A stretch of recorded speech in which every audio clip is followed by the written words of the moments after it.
care about right now. All right, so here we are on Facebook. There's also a lag time where Zoom says it's setting up the meeting, but I think we're already live on Facebook. So, and even I sound a little laggy, I think. All right, here we are. Good afternoon, everybody. Anne, take it away. Welcome back, everyone. We got off to a little rocky start with this episode. I think Bill Gates is trying to keep us humble, show us who's boss with our technology here. You see before you something that I'm experiencing currently and relates directly to what we're going to talk about today. Let me before I get started into that, though, I want to thank everybody for coming and hope you all had a firecracking holiday weekend and the week is going well for you so far. We really appreciate you taking the time out of your day to join us. If it's Thursday at 12:30, it's time for the Frost Advisory. So here we go. As I said, this represents something that I'm dealing with right now. We got word, what was it, Mary Barbara, a week and a half ago that we're going to attempt to resume the trainings, the series of trainings that we've been working on for the past few months. So I'm coming up mid-August, will be my rotation. And my topic is going to be coaching. So I'm very intrigued and enthused about that topic, and I went out and gathered a whole lot of information about coaching and what I think would be helpful to the participants based on what has gone on previously. And so I created a mountain of information, and that's my problem. Remember, I said in episode number 1, I will often be the example of what not to do. Don't do this, because I'm started to freak out. So I had a conversation with Mary Barbara. It's like, I know logically that I can only fit so much into a 3-hour span, but I'm just so excited about the topic, and there's just so much information. I think it would be so helpful, and that's my story, and I'm sticking to it. But I didn't know, it's like, what do I do now? I've got all this great information. What do I do now? So as Mary Barbara pulled me off the ledge and said, it will be okay. Let me give you an idea or share with you something I put together to help me when I do trainings, get things organized. And it all starts with objectives. And connected to those objectives are expectations, right? About what you expect your folks to take away from the session, maybe based on what's gone on before, what you think their skill level is, what their readiness level is, what their style of learning is. I think all of those can kind of factor in. So that's what Mary Barbara is going to share with you today, and maybe talking you off the ledge. If you have done this, again, do not try this at home. This is not a good thing. You too will be overwhelmed and panicked.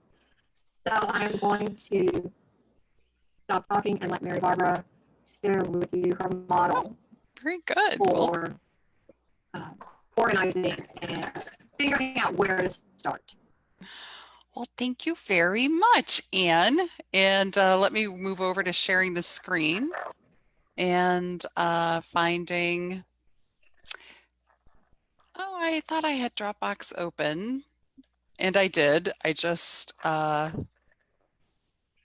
closed it for whatever reasons. I like to tidy things up, so I closed it.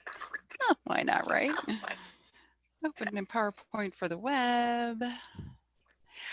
So Anne, being, as I've told you folks, Anne is our resident PowerPoint expert. And so she has gotten our PowerPoint organized for today, adding on to what we've been talking about. And I want to, well, I'm just going to go like that. Doesn't matter that you can see the other slides, I suppose. So as Anne was talking about, many times when we're getting ready to do any kind of presentation, whether it's to our um, colleagues or to our superiors or the local library, whatever it is, we always have to find that place to get started. And the challenge can be if you have a ton of information you want to present. I think one of the things, first of all, with Anne, um, because you haven't seen Anne in action yet, or you get these little snippets of Anne in action. When she says firecracker, like I hope you had a firecracking good weekend, she's really kind of describing herself. She's a firecracker and she gets so excited by all the information that's available. She wants to be able to share everything out there with people because, and I feel the same way when that's our job is to curate everything out there on this topic to find the things that are most relevant to the people sitting in our workshops. And because those people don't have the time, they're busy doing their job. So our job, as I said, is to curate, research, find out the latest information and bring that to our attendees and our clients and whoever is, whomever we're helping. That what happens then is we tend to find all this great stuff out there and it's sometimes not easy to determine which element is more important than another, because there's so much good stuff. And, obviously the advent of the internet has created this whirlwind of available information immediately. Anne and I have laughed about this before. We're both of that age where our families had encyclopedias. And so if I was doing a report in 1978 in high school, I was using encyclopedias from the 60s, and that information was still good. There wasn't anyone to say, like, what do you mean you got an article from 1962? It's 1978. So much has changed. No, in fact, a lot hadn't changed, or it was enough information, just to demonstrate that I understood what I was talking about. Now, as a professional, all of us, those of you listening, Anne and I, when I look at articles or I'm looking at research, if it's anything less than 6 months, I mean, if it's anything older than 6 months, I kind of make a face at it like, really? That's really all we've got. 2018, 2019, even 2019, I started kind of, well, I'm sure there's something more recent than that. Making it more recent doesn't make it more informational or newer information. People a lot of times are just recycling what they've known for years, but it's got a more recent date and somehow that gives it more credibility. So to Anne's point, when we've got all this information that we want to share with people, part of the work that we do is combing through that information, finding what's most relevant. We look at the what is supporting that model. And I think Anne does as well, we look at the critiques of that model. Why do some people not agree with Myers-Briggs? Why do some people not support DISC? I mean, what are the reasons behind that so that we're coming in with the most objective information we can give you? And so to that point then, when we're talking about where to start, the first thing we really have to do is think about what it is that our clients need. So we'll use the local hospital that we've been working with as a great example. Now, they actually did a lot of the legwork on this project, and they knew the expected outcomes that they wanted for their attendees to accomplish by the time they were done with this training.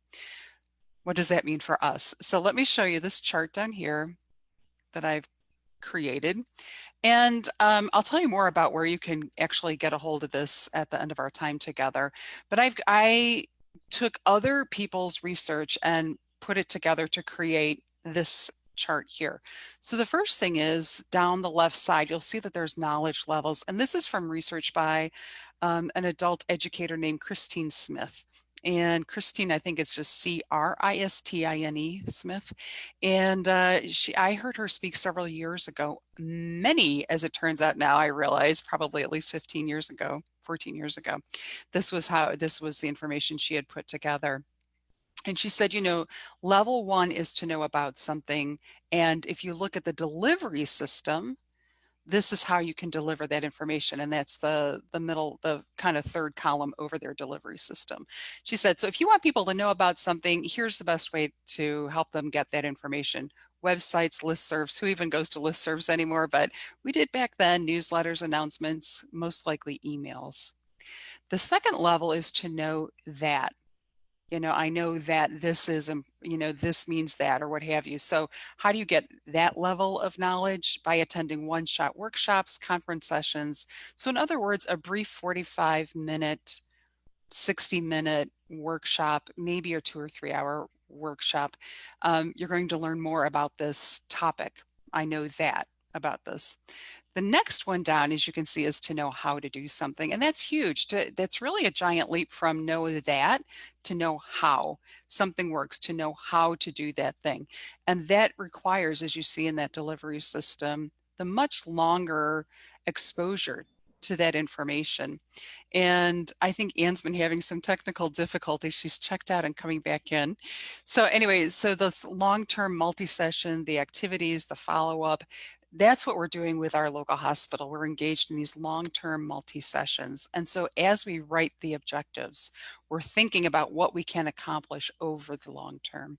And then finally, know weather. And this is really obviously the place you want to be. If you want to change the way people are doing their jobs, if you want to change the way your teams are interacting with each other, this is the place you need to get to. And that's the on the job, as they say, OTJ, on the job training.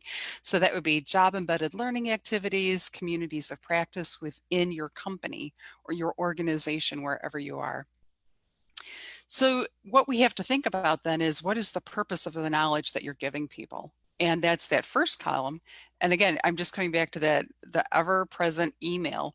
Those emails are really just to raise awareness. If you think you're going to make any change in your company or organization through emails, you've really got to reconsider how seriously people take those emails and how many people just go through, see the heading, delete, delete, delete. That's how I do it. When I check my email in the morning, I look and see who sent me that email. And if it seems important, I won't delete it, but everything else, I delete everything to narrow it down to what I think is important. Then I look to see who it's from. I look at the ray. What is this about? I look at the first few words. And if I already think I know about it, I delete that one too, so that I get down to the nitty gritty. What do I really need to pay attention to? What's important on this day? So I can tell you right now, if you're trying to change people's attitudes or change the way they do things, it's not going to happen through an email ever. Uh, to know that is probably the best place you could start, and that's to increase knowledge, comprehension, and understanding. And again, that says one-shot workshops, but these things could be like as simple as doing a 10-minute review in your staff meeting, right? It can be a one-on-one by the elevator for 2 minutes. I just want to remind you that we've upgraded this policy, and I want to make sure you've got that information and you're clear about it. Oh, yeah, I got it. All right. I mean, that's just to know that. That's not going to know how or know whether anybody.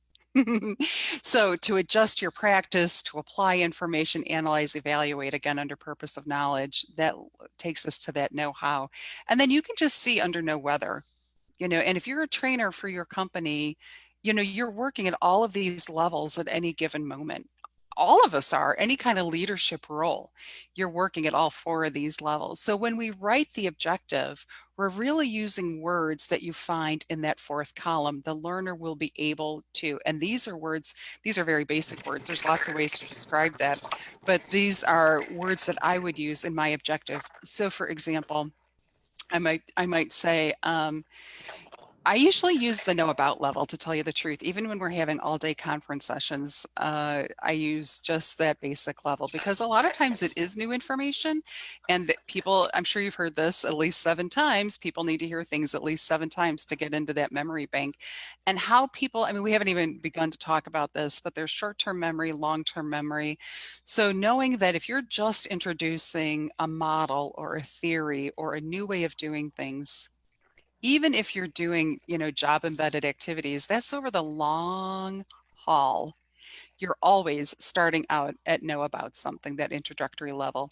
So this is how I write my objectives. Learners will be able to recall. Learners will be able to identify. The participants will be able to name 3 different elements of this model, right? And that doesn't mean they can use the model. It doesn't mean they're applying the model. It only means they can recall that we talked about this thing. And Anne, I know Anne can, you can jump in here anytime, Anne, but how many times we start off our sessions and we see the same people month after month. How many, we'll say to the group, okay, so last month we talked about the communication model, the DESC, DESC model. How many people remember doing that? 2 people might raise their hands. Now, that's not to say only 2 people remember. That's just the 2 people who are willing to participate and tell you they remember it, right? And so Anne said last week that oftentimes if people don't report back to us, we get them to talk to each other. So we say, hey, share with your neighbor what you remember about the DESC model.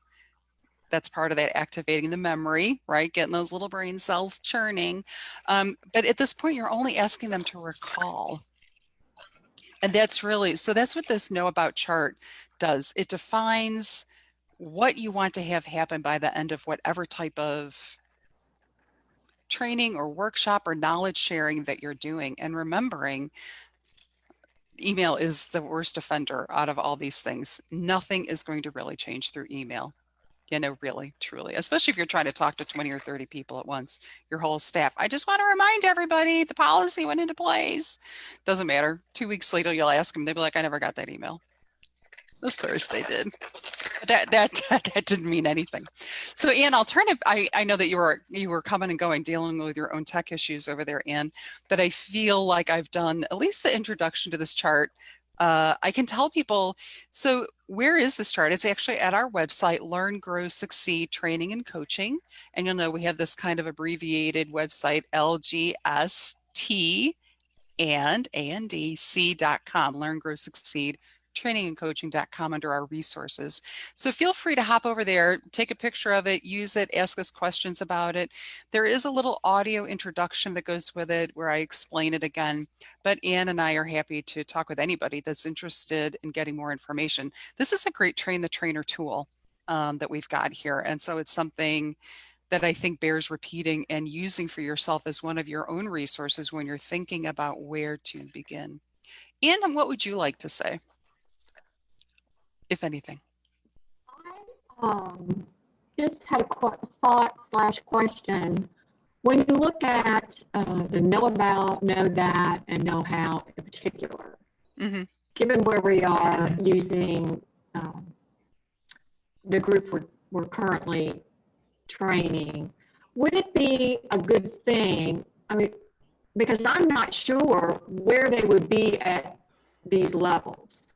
Okay, there's some that have, quite a long tenure at the organization, 25, 30 plus years. And there's some that are fairly recent to the organization. So my question is, do you think at the beginning, we can use the coaching as an example, that I have an opportunity to learn that about them? Meaning, how many have had experience with coaching? How many do coaching on a regular basis? How many have been able to help someone through a pretty difficult or challenging coaching process?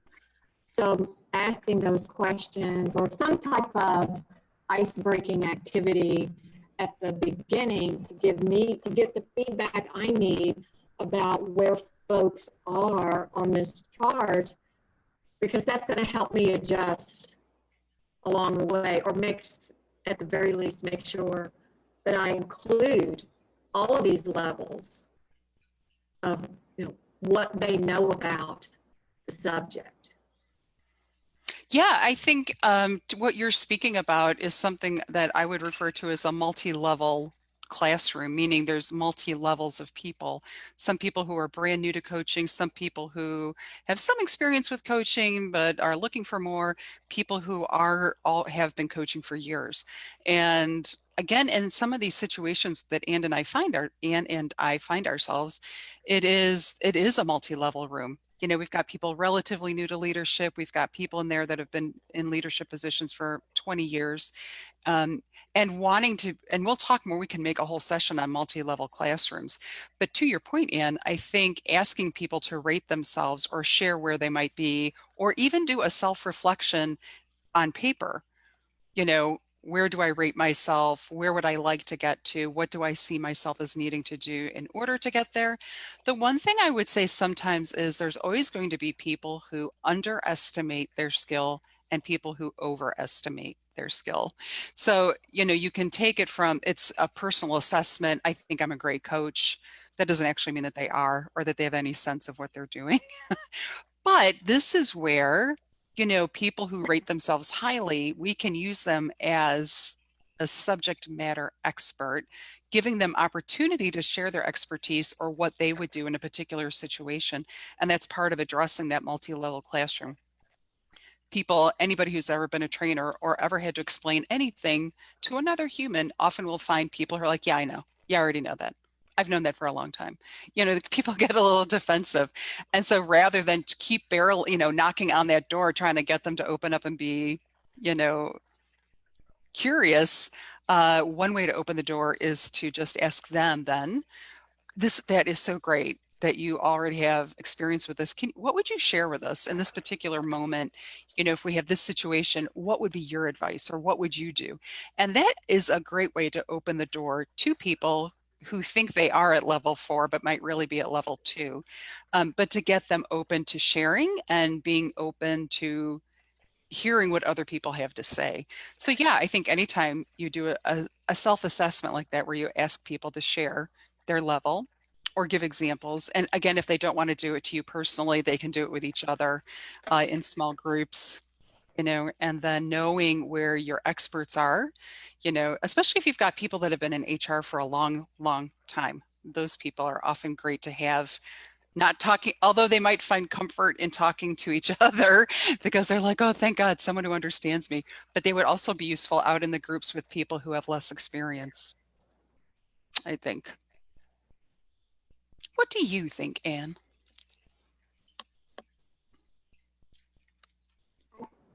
Well, that was my burning question about the know about chart, is to not only help me as I'm putting together the content objectives and then these expectations, so that I just don't overwhelm people into that now they're all unconscious. Well, But I then to think figure out a way to use it as a tool in the classroom, just sort of, as you say, from time to time, it's something to get their brains activated and energized and heading down the right direction for the day's conversation. So I thought, well, there's and that's what I appreciate about things like this. They're multifunctional. It's not only useful for me as a trainer, but you could turn this into, a great discussion or activity in a classroom. So absolutely. more And I think bang for your buck.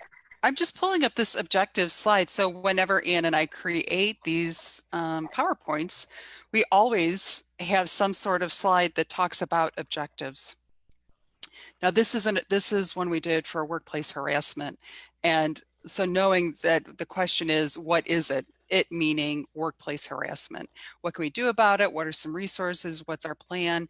So you can see, even though it's not specific to the learner will be able to recall, this is what people should be able to do by the end of the training. They should be able to identify what it is, what is workplace harassment, why is it, why do we have it, what can we do about it? So people should, maybe more specifically, especially if you're newer to training. I know we've talked, well, we probably haven't talked a lot about SMART goals, but SMART goals are measurable. So what can we do about it? The learner will be able to recall 3 things they can do about workplace harassment.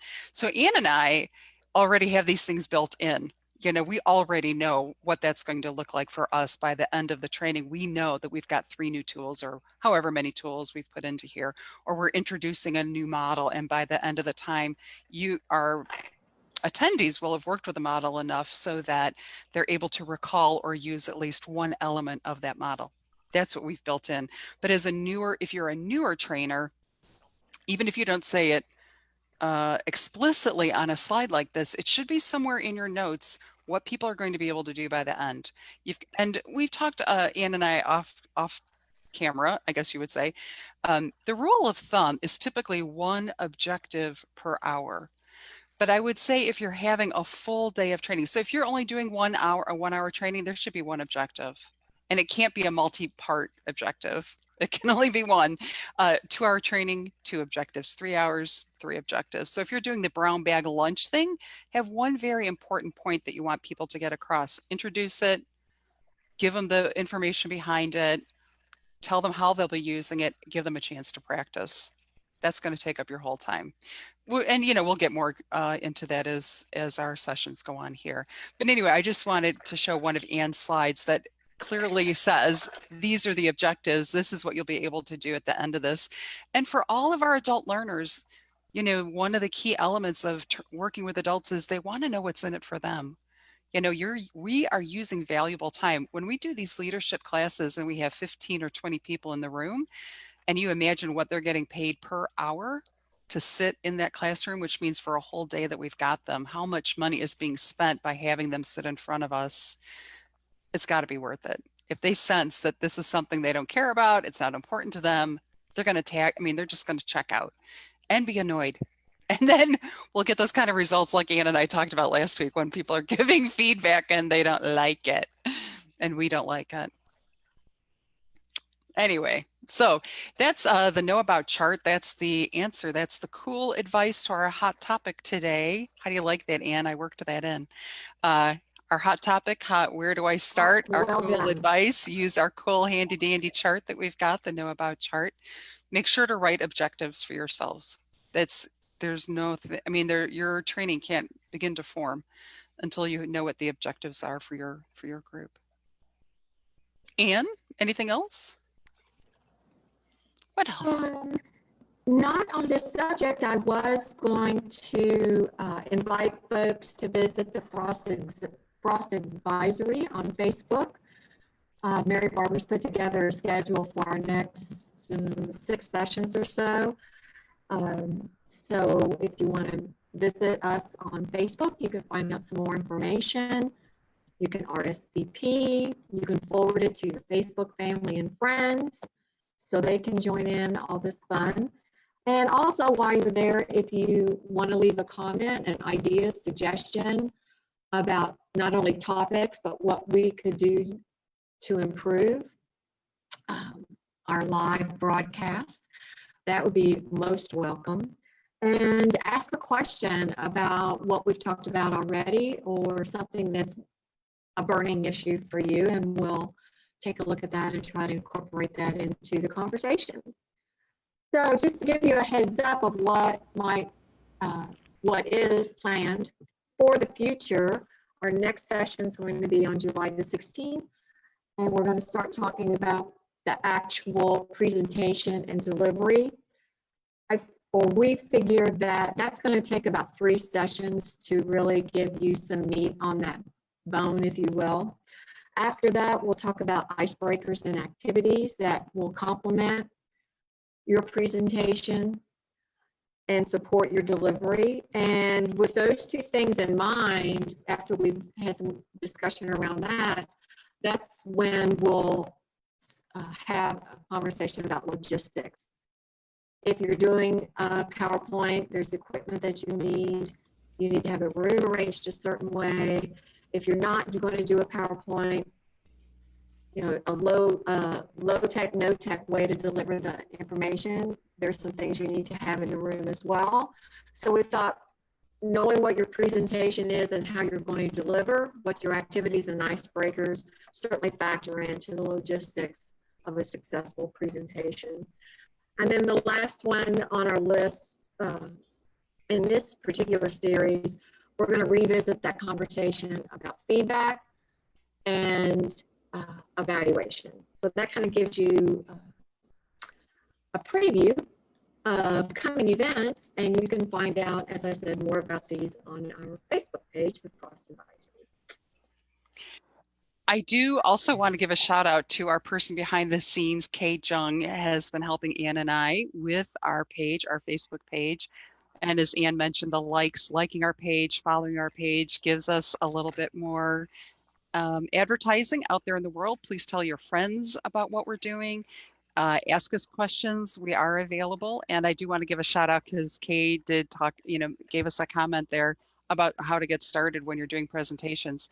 So just, going over very quickly what we do have to offer. As I said, Ann and I've got over 30 years of experience. Probably combined, we have over 50 years of experience with the training and educating of adults and doing presentations, and is a master PowerPoint creator. If you have any questions or need help with that, I know that she is available for consultation and for, hiring to help you put together beautiful PowerPoints, among other things. Kay Jung is our international trainer. She's been in international business for 20 years. And so just between the three of us, we've got a lot of extensive, diverse experience in managing, creating, delivering, coaching, all aspects of workshops and training from 1 hour to, the full week. So we are here for your training needs and just really excited to reach out to people and promote what is becoming an increasingly important way of receiving information in this COVID-19 world. You're not necessarily going to be able to get out and go to workshops anymore, maybe, or they'll be very different in the way that they're presented. And Kay and I believe that we are on the cutting edge of how it will look in the future to go through trainings, and look forward to helping you provide that kind of training for your staff, even for yourself, a one-on-one. So keep us in mind when you're looking to the future about how things might work out. We'd be happy to meet with you and offer solutions, walk through our know-how chart. How do we do that? We'll show you. All right. That's it, Anne. Anything, anything else? It was a pleasure. It was a pleasure. A little choppy. I don't know if it's the weather or the heat or what's going on, but we got through another one and that makes us happy. Yeah, I do want to point out that we're both kind of in humbling experience. green colors today. Although now I look, Yeah. see, my idea of what is color is you're wearing green, I'm wearing green, but when I look at the two greens, I see that they are not exactly green. Like yours is a different kind of green. Mine might be more like a blue green on the screen, I think. But it's nice that somehow we both got a memo, unbeknownst to either of us, that That's today we right. should wear something kind of green. Great minds, That's right. kindred spirits. Kindred spirits, yay. All right. Well, thanks, Anne. I'll go ahead and end the meeting if we're ready. I've never really liked ending, but off we go. I hope you all have a great weekend. Off we go. Thanks so much, everybody. Okay, Bye. bye.